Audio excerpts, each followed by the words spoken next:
I'm Miriam Kanter. I'm VP of Sales at Tubi.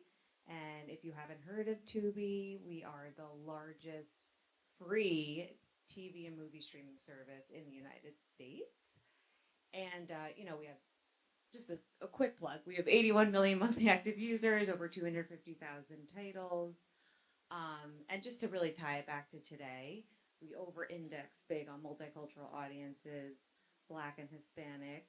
Um, that's a really core, important part of really our strategy. Our content strategy is really important to us to serve those audiences and give them the content that they want and keep coming back for.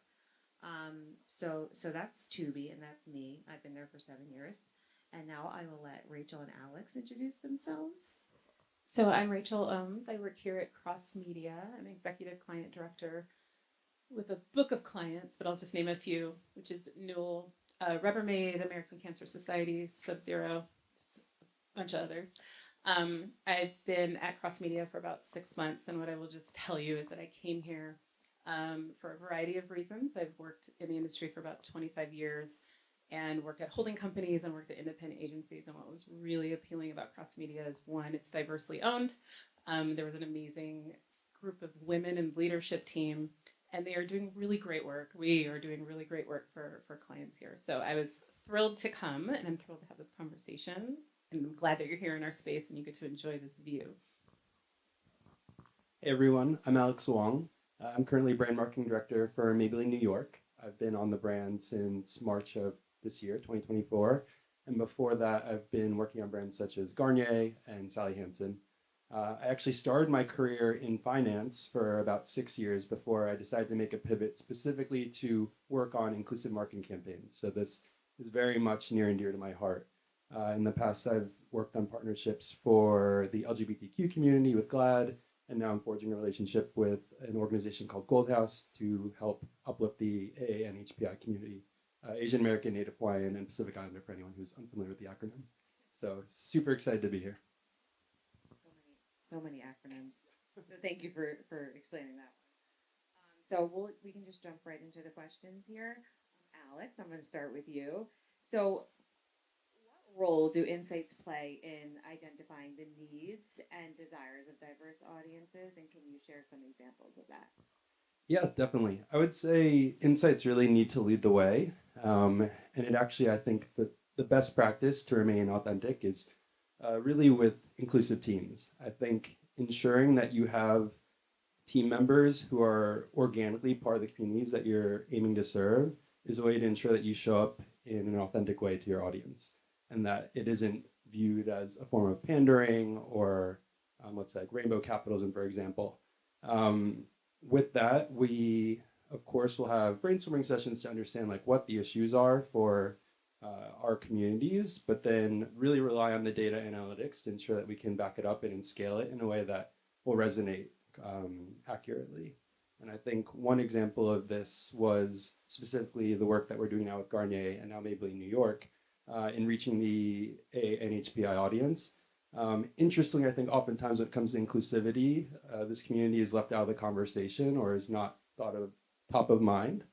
And in fact, excuse me, that's Apple Watch going off. Where was I? Actually, NHPIs feel the least represented in TV, media, and film. And that's despite the fact that when it comes to beauty and personal care, we spend more than our fair share than any other racial or ethnic group. So in particular, beauty companies have a lot of work to do to better represent this community. And that was really the starting insight in building out these campaigns for Maybelline and formerly Garnier. It's funny, as I was preparing for this conversation, something that came up repeatedly is that people don't always understand the difference between diversity and inclusion. Diversity is making sure that you're inviting people to the party. Inclusion is making sure that you're inviting them to the dance floor and that they're having a good time and that you consider the music that they might want to listen to. So there's a lot of feelings in the inclusion part, right? And you got to make sure that you're listening. So everything that Alex just said was about listening to the community so that you make sure you're showing up the right way. So just want to do a little ground setting. No, that's a really important distinction and one I haven't actually heard it explained that way. So that's great.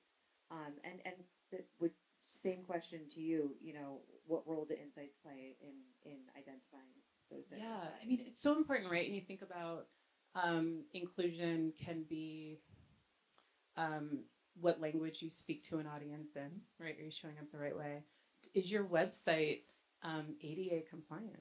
Are you making sure that people that have disabilities are able to read with the content or the ads that you're putting out there?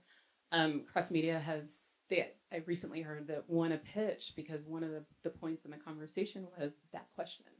Hey, American Cancer Society, do you realize that your website isn't necessarily ADA compliant? So there's interesting ways of thinking about the audiences. So when you think about the insights that you can draw from, it's so varied. So paying attention to the role and the reason why my standpoint is, why are we showing up in front of these people? Why? Your why is just as important as the insight that you're looking for. Because sometimes you can create an insight that isn't actually valid because you're looking for it. So I'm a marketer and I want to show up and I want to reach Black people, so I'm going to go on BET. Okay, that's not really an insight. However, if and I'll give just one example from Crossmedia. So NASCAR, and I found this fascinating. NASCAR, we tapped into the insight that the African American and Latin audiences were growing authentically on their own. The insight is the why.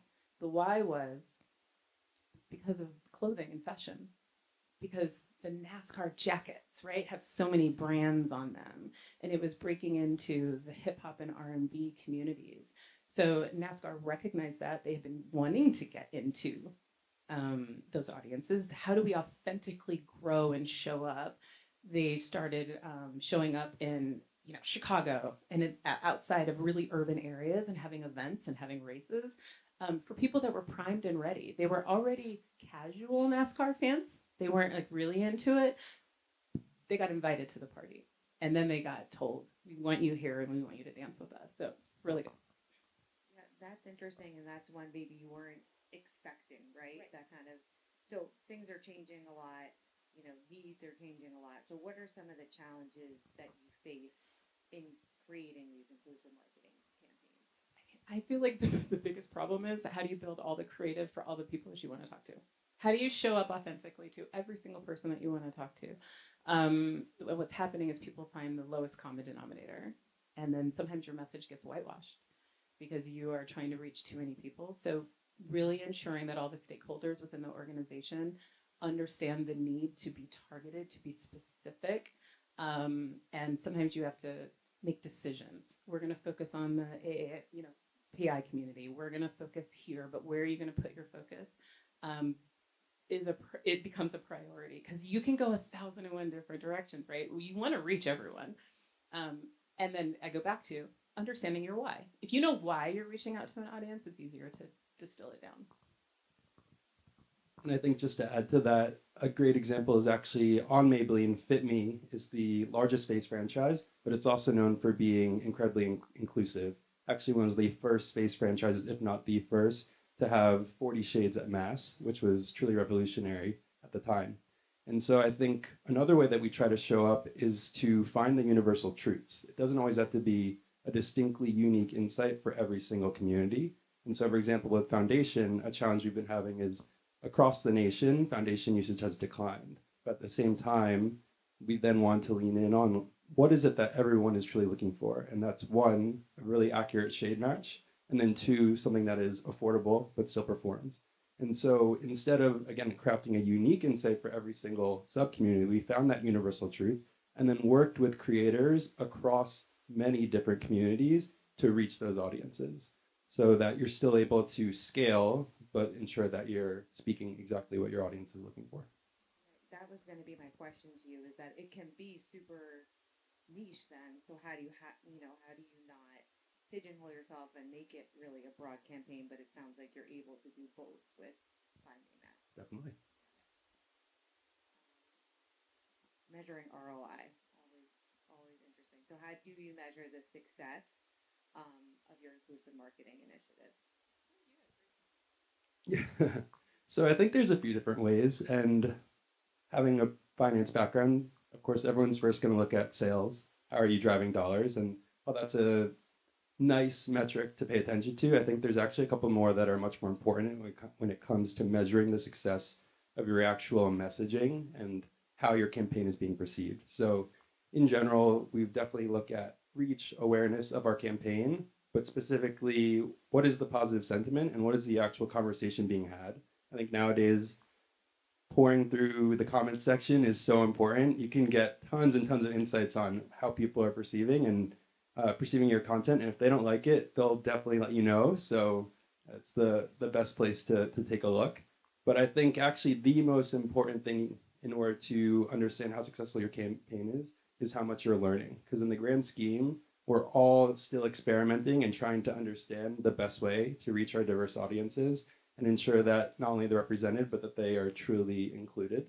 And so a good example is last year when I was on Garnier, it was the first time, to our knowledge, we did a national campaign for a national brand for Asian Pacific American Heritage Month. And so because it was the first of its kind, we didn't have any true learnings from a prior campaign to apply to it. But now this year for 2025, we'll be scaling it across Maybelline, Garnier, and Essie.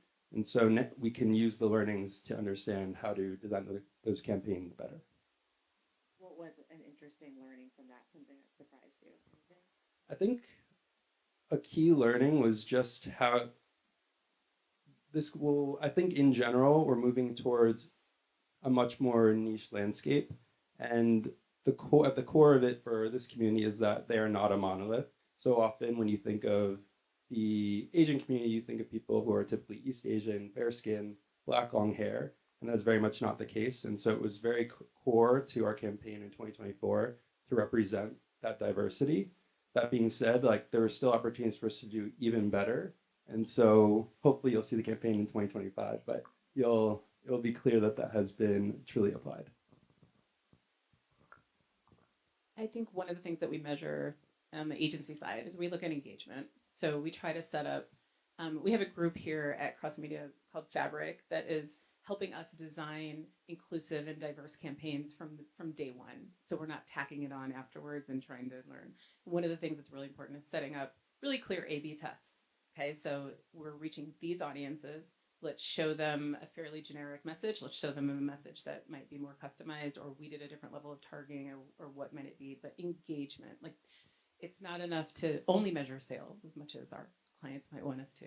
We want to understand, did we get their attention? Did we get their attention in the right way? Social listening is obviously very, very important. What's the sentiment of if we got their attention? Was it positive attention and not something that they were having a negative reaction to, but also aligned with everything that Alex outlined in his. Yeah, and so you're learning a lot throughout these, coming from the publisher side myself. How much does the media mix come into play? Is it like constantly optimizing throughout the campaign to see what works, or is like for national? I'm sorry, I'm gonna forget the acronym. Yes, that is that a really different kind of media mix than you typically do?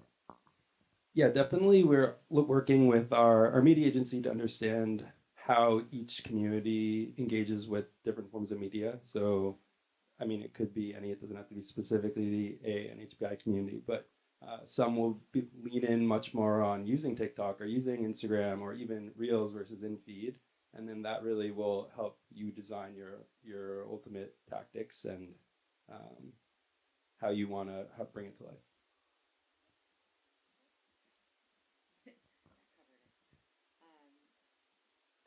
So, what trends do you see shaping the future of inclusive marketing for brands?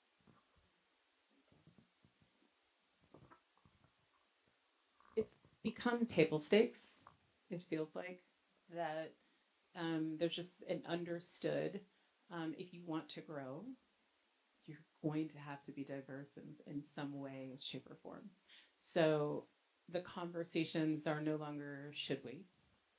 It's how do we, what's our right to have conversations with different types of people. So trends wise, I'm seeing a lot of research, technology, learnings, the value of this exact topic of an insight. I was just chatting with our head of fabric about Planet Fitness, which tapped into a really, really smart insight of people in diverse communities want to be included. We go back to our dance party, right? And Planet Fitness's entire principle in going out into the marketplace is we have a safe place for you to work out. But what they had never done is gone with that message to those communities and made it clear, hey, LGBTQ plus, safe. We will make sure this is a safe place for you. And the tapping into what your own brand ethos is, and they had a right to have that conversation. So when we talk about trends of the future, I think it's going to be that. It's the marrying of what you're already doing, and leaning really into the authenticity, the insights of what we're learning about these audiences. But I personally am seeing just a lot of like tech companies popping up left and right around diversity, and then inclusion will be a back end tack onto that. Yeah, and I think just to add, the world is becoming increasingly niche. Even if you go on TikTok or if you For You page, I could have a completely different experience than Rachel or Miriam, based on the content that I'm engaging with most. And so the solution is to offer products that are equally customizable and meeting those niche needs. So I think that from a truly scientific standpoint, how we're looking at beauty is trying to find ways to offer more customizable options that not only offer like 40 shades, but also perhaps could be more flexible. So one shade goes much further than one person or one type of person. And then in the same point, going back to what I said in the past, is really ensuring that we have teams that are part of those subcommunities. Because if you don't understand the actual conversation that's happening at the ground, you clearly can't provide a good messaging in your marketing. And I was just going to say, truly, if something's in the press, you're almost 3 to 6 months too late. So to be able to act and be quick and nimble, you need people who are naturally having those conversations. He just reminded me of a story. I won't out the client, and it's not a client from Crossmedia, but we were having a conversation, or the client was having conversations with an insulated group of people that were all white. And the CMO made a decision that this very large brand needed to be on Black Twitter. And it took her team went and came and got the agency and said, no, we need people of color to tell her that this is a really bad idea. Because she couldn't wrap her head around that that's not a space or a place for you to show up. And it took, you know what I'm saying? She needed a person of that particular background to very confidently say, I understand why you want to be there, but you don't really understand what it is. And it's not where you need to be. And if you did, the backlash would be huge. And we were able to show her working examples of that, of other brands who had tried to insert themselves. And again, so we go back to making sure that you have whoever you were trying to reach have at least 1, 2, 3, if not the entire team, that understands, because there's so many nuances to the way things can get perceived, and very innocent statements can be perceived completely differently by the groups that you're talking to. That's interesting, and it makes me think about Tubi. And we had like a new marketing person start a couple years ago, and her first really priority was digging into to Reddit and into social media platforms, and seeing how big Tubi was within the Black community. The conversations that our sales team who's not very diverse was missing a lot of that, and we were missing a lot of that conversation, and to insert ourselves better into that conversation, we needed to do it from a really, smart and authentic place too. And on that, what can publishers do better from this standpoint? You can answer that. I will tell you that what we have run into over and over and over again is diversely owned properties, which we want to support desperately, right? We want to pour money into these businesses. They can't scale. And so we at Crossmedia take a really active interest in giving them the feedback of like, here's what was great about what your offering had. Here's where you need to work if you want to compete. Here's why we weren't able to give you more money. And that transparency and having those conversations has just been like an imperative. I think that there's, I don't know. Sorry, I'm going to hand you the phone because my mind just went completely blank. Not to be a broken record, but I think it's really about just engaging as a publisher, creators who are, again, like going back to the sub communities or diverse communities, like you're going to get the best stories from people who are living and breathing it. So ensuring that as you work with creators that you're getting a diverse mix. Thank you for that. Thank you. Should we take a couple questions if anyone has any? We can take a couple questions, and I'll just give you a heads up that the group has decided that we're going to just power through the next two, and we're going to skip there. There's going to be a last break, but since it's beautiful out and cocktail hour is coming up at some point soon, we're just going to do that. So hang tight. But fantastic. I think, anybody have any questions? Yeah.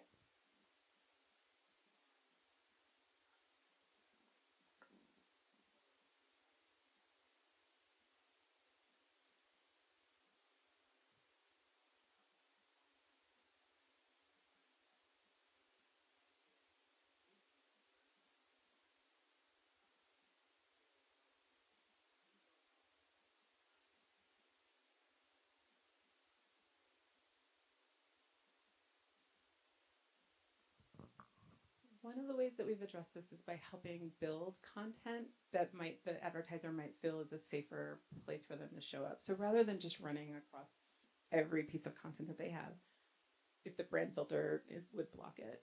But as I said, if they're not able to scale, it comes down to helping them scale. So bringing content ideas, showing up in a way that will allow not only for the particular media buy, but like long term. Like we're going to come and partner with you and say, all right, while we want to be around those difficult conversations fundamentally, and we think that there's smart things that you should be discussing within the community, advertisers not necessarily comfortable. Here's either a branch off of that topic, an adjacent topic that we feel we can do, and here's some suggested, like we're not going to direct, it's their website, or creating an experience. So, hey, maybe we're not comfortable talking about the impact of politics on finances in this community. But what we can do is an experiential event outside the platform where we're inviting people in and maybe have a little more education to it than just a conversation. But you're tapping into what is the struggle. So they have a very authentic website or experience that is true to their core audience. It's not our job to tell them not to have that conversation. How can we help you grow and scale in a way that some of these really big brands will be comfortable showing up in? And that we've had a lot of success there where they listen and understand that we're not telling you not to say that, but what we're telling you is there just needs to be parts and pieces that we can carve out that are going to work for what we're trying to accomplish, which can be difficult in conversations, and not all of them are able to do it. But that's a consistent issue. It has popped up over and over and over again. And what we're trying to avoid is the advertiser saying, well, then we're just not going to run there. Right. And we're frank in that conversation with them as well.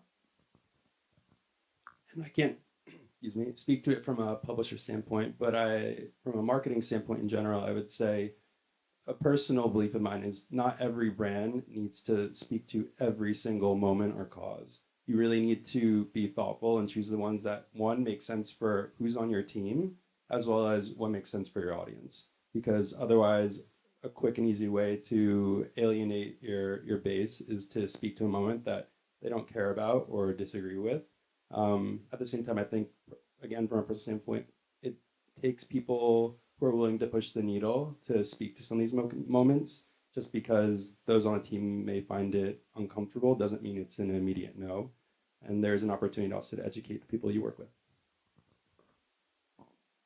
Any other questions?